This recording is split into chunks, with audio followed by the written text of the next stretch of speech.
So let's talk about deal flow and what you're interested in, what you actually are investing in right now. And perhaps, again, I like to bring the past in only to illustrate what we're doing differently now that we haven't done before. That's exciting. And we'll start with you, Jacqueline. Okay, so intro, I work for Resource Capital Funds, mining-focused PE fund. We're investing our 7th fund at the moment in typical PE, but I guess one of the new things is an opportunities fund that is more focused on earlier, more strategic stuff. So you're seeing sort of much more smaller deals from us than you might have seen in the past. So we're a lot more active in the earlier stage space than we had been over the last few years. I think some of the more recent deals that we've done on the PE fund space, the most recent would be with Orezone, which is a gold project in Burkina Faso. So that's a typical PE cornerstone investor style deal there. The most recent one for myself was AMC, which is a private bauxite company in Guinea. So we're really looking at, I think in terms of commodities, looking at focus, which would be probably similar for a few as the base metals, the battery metals. But really, we can look at any commodity in the mining space at the moment and focus on the asset quality. You mentioned Orezone, which has been around for, as far as I know, almost 20 years. And you've come along at this stage. Where are you taking that project with the money that you're investing? Yeah, so that one is the funding will allow them to complete some study work. And the idea there is that we'll then look for some potential follow-on investment there. So and forgive me, that's a deal done out of our Denver office. I'm based in our Perth office, so less familiar with it than other RCF people. Well, thank you. Yeah. And Matt? Sure. Matt Fifield from Pacific Road Capital. Pacific Road Capital is a two-fund private equity manager based out of Sydney and Vancouver. We run $800 million. So we're just in the process right now of finishing up investing our 2nd fund and looking at seed assets for our 3rd fund. So I guess we invest across commodities. We've done work in listed companies and also fully private. At the moment, one of the things interesting is comparatively, the end of last year or the beginning of 2017, a lot of our portfolio companies were still coming through the downturn. And I think there was that feeling of happy to be alive, happy to have survived. And then over the course of 2017, it was really back to basics, back on track. A lot of drills turning, a lot of back on investment thesis, expanding resource, and continuing to progress. And then for us, particularly in our Fund 2, in the 4th quarter, our team was really focused on helping our Fund 2 portfolio transform. And almost every single one of our portfolio companies had some sort of a transaction. We're a large owner in Aurelia Metals. They bought Peak from New Gold. We're an owner in Equinox. You heard Ross speak earlier, and helped Luna go through a series of mergers to end up with where it is today at Equinox. Just across the board, it was really a time of, now that we're back to basics, how are we going to address the future? So from an investment standpoint, that's been repositioning the portfolio, and I think across the 1st quarter of this year, we've been very happy as we've been going back into more of an origination mode, still seeing value that we like across emerging producers and some smaller cash flowing assets with expansion potential. And then the second aspect is, it feels like from a value perspective at the moment, we have gone through in our portfolio a repositioning, and it's not quite time for exits. But we're getting inbound strategic interests and market-based interests across the board. So that's really, for me, one of the big changes from this time last year is more supportive strategic environment, more supportive market environment, and that, over the next, call it 18 to 24 months, I think you'll start seeing more PE exits happen. Thank you. And Jason, your perspective? Thanks very much. I'm the CEO of EMR Capital, private equity investment manager, very similar to my colleagues on this panel. We currently own and operate 8 mines or projects in 7 countries. We've just signed an agreement to acquire the Kestrel hard coking coal mine in Queensland. All in, the asset under management north of $5 billion US. Our strategy very much is to focus on later stage mines with good upside potential. To give an example, we own and operate the Martabe gold and silver mine in Indonesia. We bought that 2 years ago for about $800 million US. And we saw very good upside potential, notwithstanding it was producing gold at the time, $503 per ounce. So that's pretty respectable. But we've just announced this year gone past, we've produced 350,000 ounces at $406 per ounce. So high grade, very efficient, but still a lot of room to grow. When we bought it, it was about, it was producing about 270,000 ounces. So this year gone past, we've just announced 350,000 ounces, and a good cost. We were also able to extend our mine life considerably. When we bought it, it was about 2.3 million ounces reserves, and our latest reserve statement a couple of months ago, we expanded to 4.7 million ounces. So we're able to double the reserve mine life.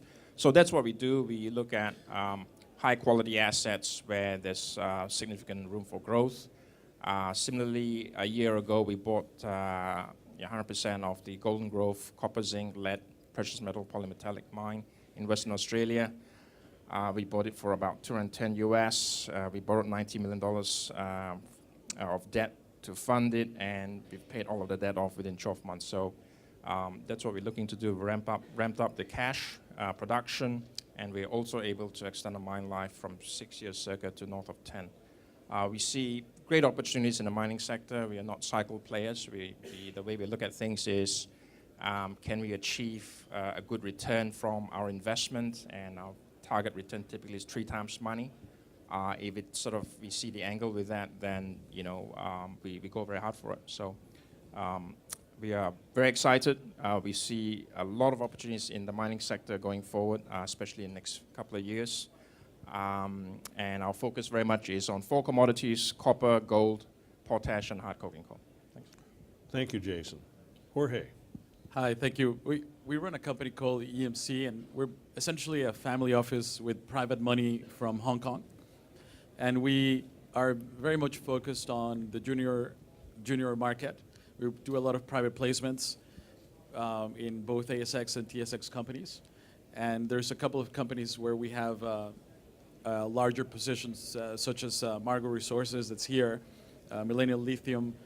And with those companies, we take a more active role with them, especially helping them access capital here in Asia. And then we also have a company in the Philippines with a JV with a Japanese smelter, where we're looking at developing a nickel laterite deposit. And sitting here in Asia, it's a very exciting time looking at the way that a lot of private money is starting to flow into the commodities markets. And we are looking at a lot of really interesting deals with especially in the TSX and the ASX, you can see a lot of undervalued companies that have good projects, good management teams. And it really feels like it's the right time of a cycle to be in those companies. And then on the private side, we also have formed a small company to look for opportunities in Saudi Arabia, which is a country that's about to open up the mining sector for international investors.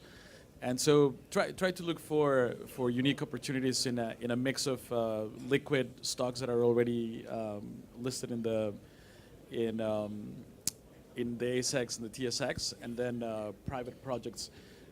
Looking more of, because it's family money, looking at a much longer term horizon than that perhaps a PE fund would look at. So I guess I want to start with you on this next question, Jorge, and then spread it out to the rest of the panel. You mentioned family money, but certainly you're attracting new investment. I think you alluded to that a little bit. a little bit earlier in your presentation. Are you finding new interest in the mining sector from money that's never been in it before? Yeah, no, absolutely, absolutely, and I think. And again, this is money that's never been. These are entities and individuals and family funds that have perhaps never been burned by the last 10 years in the sector, right? I mean, Hong Kong specifically is. I mean, for those of you who live here, it's a town where you see that happening a lot, and I think this conference is a very good reflection of that. When some of you who came to the early shows in 2009, 2010, you might remember. There were 2,000 people in the audience, and the majority were generalists who just jumped on the commodity super cycle that happened in just before, particularly 2010, 2011. There was something like $10 billion raised in Hong Kong for Mongolia and Chinese coal projects, for instance, and a lot of that was family money from Hong Kong families, some institutional money, but by and large, not money from dedicated mining investors. You're starting to see that happening little by little, and I think that's a very good question that you ask, and I think Hong Kong is certainly very unique that way, and I think the new thing this time is there's a lot of mainland China capital that's getting organized in different funds here in Hong Kong, and some of it is through the mining companies, but you also see a lot of capital from private Chinese holding companies that's all of a sudden here and looking at the mining sector for the first time. We do see that a lot, and I don't know if Jason may have a lot more insight than me on this. Jason? Thanks very much. I totally agree. We are seeing in the last few years much greater interest out of China, Korea, India, Japan. In the last few transactions we've done, a lot of interest, a lot of appetite to buy into the consortium. I think one of the nuances around these economies is that a lot of the strategics and investors from these countries are not well set up for processes, right? They need to do bilateral. So just on the sell side, thinking about it, depending on how you run it, you can cut off a whole raft of capital going into these projects. But certainly a lot of capital, the good news is for everyone in this room, a lot of capital from those economies really interested in partnering with high quality mining assets, from all of those countries that I mentioned, and a lot from China. Notwithstanding, you hear a lot of noise around regulation, but certainly for core mining investors, they'll still be allowed to invest overseas. Since you've had such success on your returns with regard to gold, is it primarily gold? Is it polymetallic, polymineral? I think very much at the top of the list, what we're seeing is copper and gold, for sure, but also a lot of interest in coking coal. Coking coal is certainly emerging as a very strategic asset for all of those countries, so you'll see a lot of, I think, interest in coking coal, as we've seen in recent times, in the last 12 months, and potash, which is what we're focused.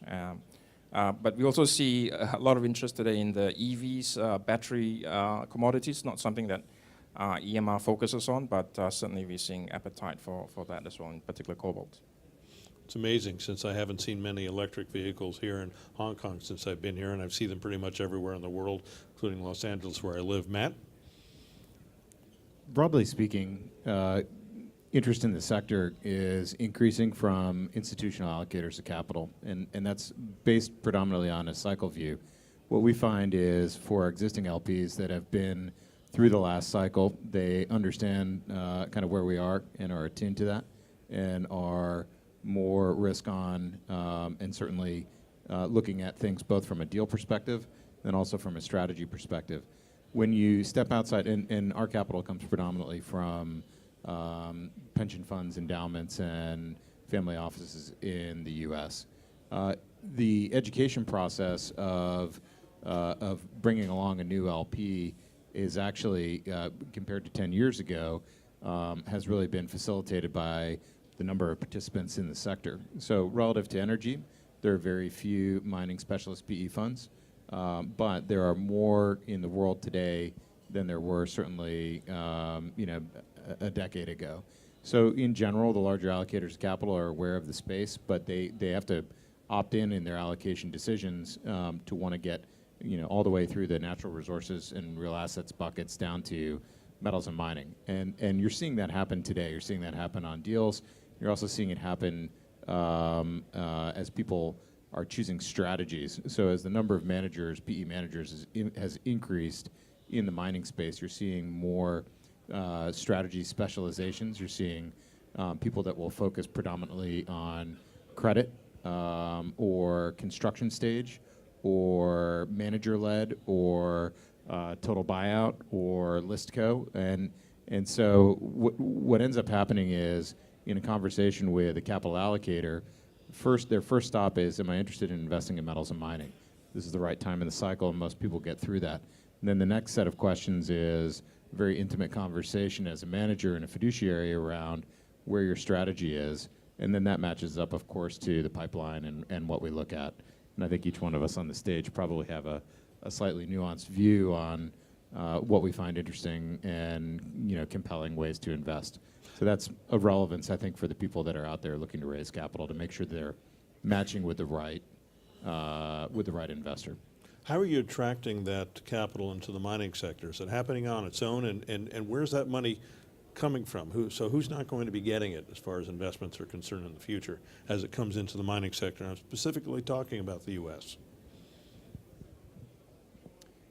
Can you restate the question? I can try.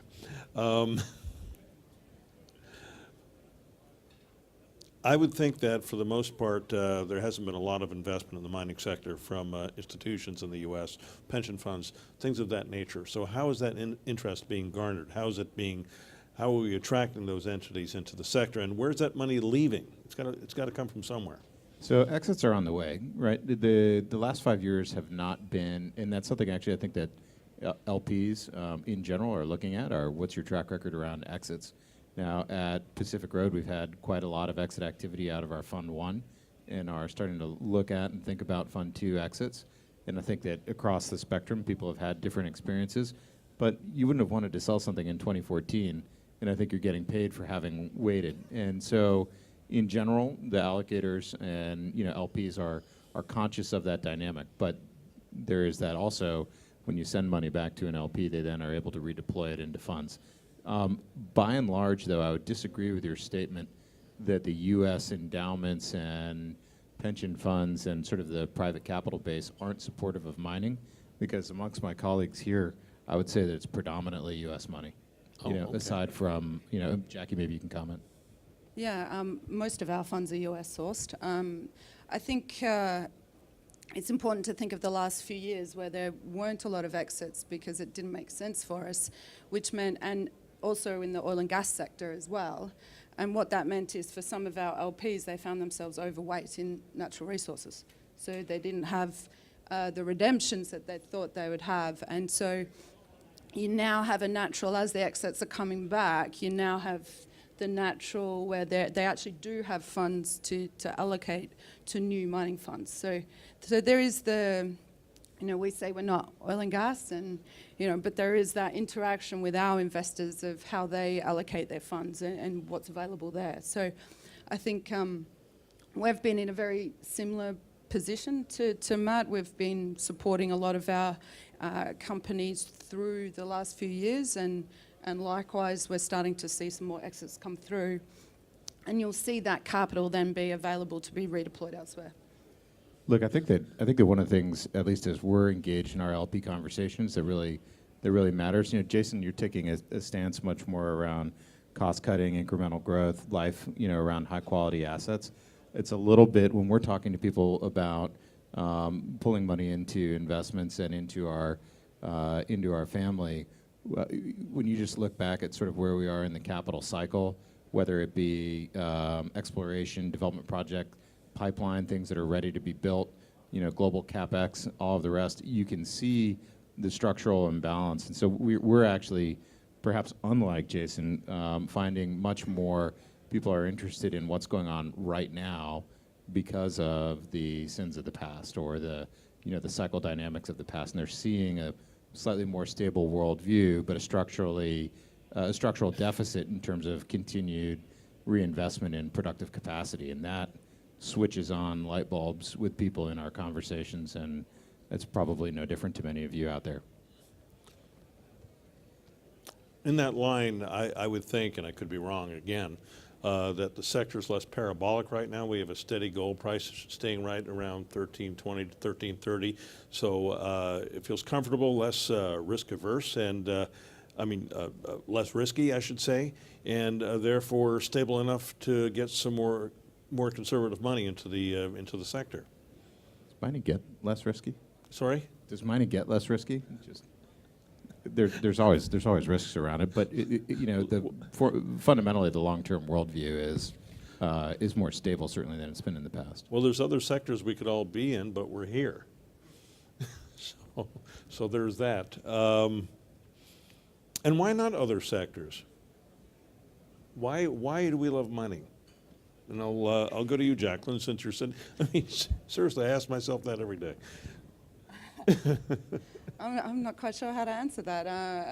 I've worked in mining my whole career, so it's a bit hard to think why this and not something else. I mean, the short answer is, it's what we're paid to do from our investors. We are their mining investments, so we focus on that, and that's what we're here to do.